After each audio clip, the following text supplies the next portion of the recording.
ప్రజాపాలనలో అవినీతికి ఆస్కారం లేదన్నారు మంత్రి జూపల్లి కృష్ణారావు. అధికారులు, ప్రజా ప్రతినిధులు పారదర్శకంగా వ్యవహరించాలని సూచించారు. గత బీఆర్ఎస్ పాలనలో గాడి తప్పిన వ్యవస్థను చక్కబెట్టేందుకు తాము కృషి చేస్తున్నట్లు తెలిపారు. ఎవరైనా లంచాలడిగితే తన దృష్టికి తీసుకురావాలని ప్రజలకు సూచించారు.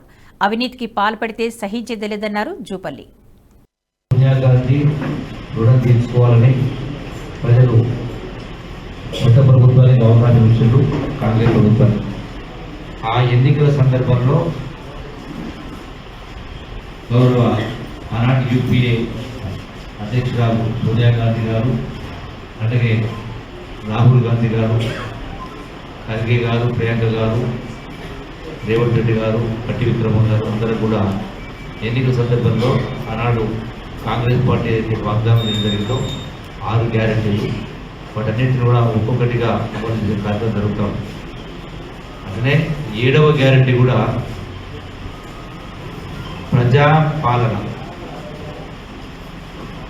అనేది కూడా చేయడం జరిగింది. అంటే పూర్తి పారదర్శకంగా ఉండాలి, ఒక్కొక్కటిగా అమలు చేయడం జరుగుతూ ఉంది. అయితే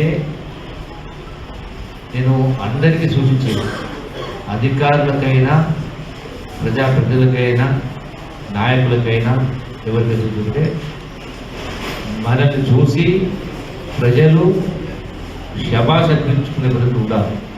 పరిపాలన ఇట్లా ఉండాలి అనేటువంటి సందేశం పోవాల్సిన అవసరం ఉంది. దీనికి భిన్నంగా ఎవరు ప్రవర్తించినా కూడా అందరూ విజ్ఞప్తి చేస్తాం. మనమందరం సమాజంలో భాగం. మీరు వేరు, మేము వేరు కాదు. మనందరి అదృష్టం, లేదా మీ అందరి అదృష్టం కూడా ఇలాంటి ప్రభుత్వ ఉద్యోగాలు ఉన్నాయి. ఒక గొప్ప అవకాశం, తృప్తి అనేది కూడా.